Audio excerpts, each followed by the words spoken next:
Kisah keteladanan Nabi Soleh alaihi salam.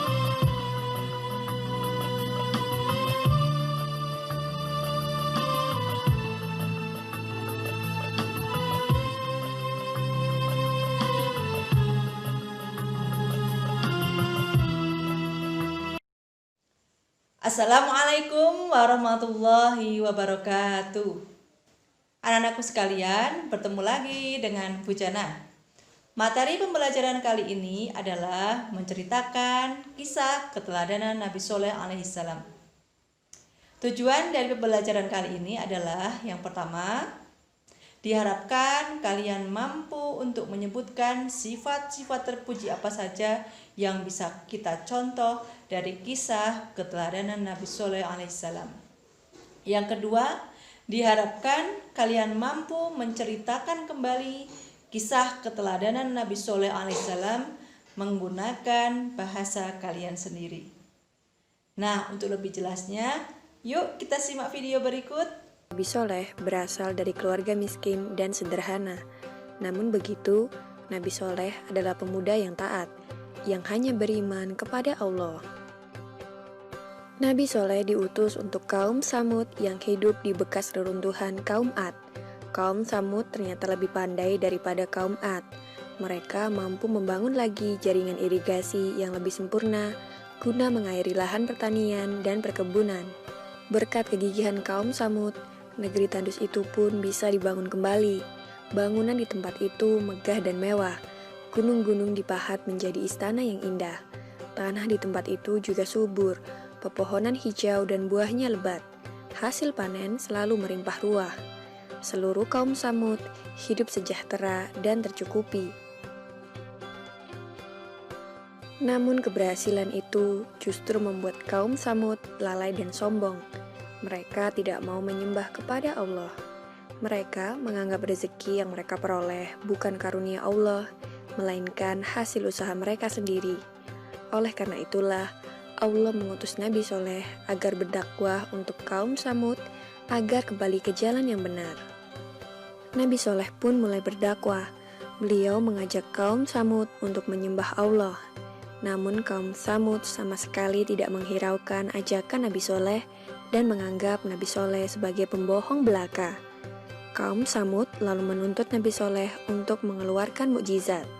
Menghadapi tuntutan itu, tak ada jalan lain bagi Nabi Soleh kecuali memohon kepada Allah agar memberikan mukjizat kepadanya. Allah lalu mengabulkan permohonan Nabi Soleh. Suatu hari, Nabi Soleh mengajak kaum Samud untuk pergi ke kaki gunung. Orang-orang kafir itu mengikuti Nabi Soleh bukan karena mempercayainya. Mereka malah berharap agar Nabi Soleh tidak bisa mengeluarkan mukjizatnya dan dapat menghinanya sepuasnya. Sesampainya di kaki gunung, kaum Samud meminta Nabi Soleh agar mengeluarkan seekor unta dari sebongkah batu besar. Sebuah permintaan yang tidak masuk akal. Namun, betapa terkejutnya kaum Samud karena tiba-tiba sebongkah batu besar itu terbelah. Dari dalam bongkahan batu itu, keluar seekor unta betina. Orang-orang dari kaum Samud keheranan, menepuk-nepuk pipi mereka dan memandang tak percaya. Setelah kejadian itu, beberapa orang mulai percaya. Mereka membenarkan kenabian Nabi Soleh alaihi salam. Kabar itu segera tersebar ke seluruh penjuru negeri. Air susu unta yang keluar dari batu itu banyak sekali dan cukup untuk diminum seluruh penduduk. Orang-orang bergembira. Mereka bisa minum susu unta sepuasnya. Akan tetapi masih ada juga orang yang berkeras hati tidak mau percaya dan menganggap semua itu hanyalah sihir belaka. Orang-orang kafir yang tidak mau mempercayai Nabi Soleh kemudian memilih 9 algojo kejam yang selama ini sering menyiksa pengikut Nabi Soleh untuk membunuh unta tersebut. Melalui malaikat Jibril, Allah memberitahu rencana pembunuhan unta itu kepada Nabi Soleh. Beliau kemudian datang untuk menasihati orang-orang kafir itu agar bertaubat dan mengurungkan niat jahat mereka. Namun tekad mereka sudah bulat. Dengan membawa pedang yang terhunus, mereka mengejar unta Nabi Soleh dan membunuhnya dengan pedang yang sudah diasah tajam. 9 algojo itu kemudian mendatangi rumah Nabi Soleh karena mereka juga ingin membunuhnya. Namun dalam perjalanan, mendadak batu-batu besar melayang menghantam mereka dan mereka meninggal. Azab Allah pun turun berupa petir yang menyambar dengan amat keras. Orang-orang kafir yang tidak mempercayai kebenaran Nabi Soleh pun berlarian menyelamatkan diri. Bumi tempat mereka berpijak juga tiba-tiba berguncang. Gempa dahsyat terjadi. Orang-orang pun semakin bingung. Bencana datang dari atas dan bawah. Akhirnya, setelah azab itu diturunkan, semua kaum Samud binasa. Tak ada lagi yang tersisa kecuali 120 orang yang beriman kepada Allah dan mengikuti dakwah Nabi Soleh. Selanjutnya, Nabi Soleh membawa para pengikutnya berhijrah ke Ramlah, yang merupakan suatu tempat di Palestina. Demikianlah kisah Nabi Soleh alaihissalam tentang mukjizat unta yang keluar dari dalam batu. Semoga kisah ini dapat mempertebal iman kita dan percaya tentang kebesaran Allah Subhanahu wa Ta'ala. Nah, dari video yang sudah kalian tonton tadi, tentu kalian sudah bisa menyebutkan apa saja sifat-sifat terpuji Nabi Soleh yang harus kita teladani. Coba apa saja yang bisa kita teladani?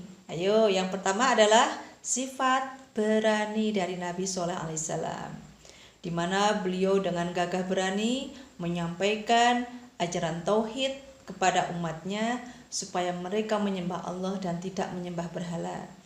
Yang kedua adalah kita harus meneladani sifat beliau yang tidak mudah putus asa, di mana beliau dengan begitu semangat, dengan tidak pantang menyerah, beliau terus menyerukan ajaran dari Allah supaya kaumnya mau beriman kepada Allah dan meninggalkan berhala-berhala yang selama ini mereka sembah.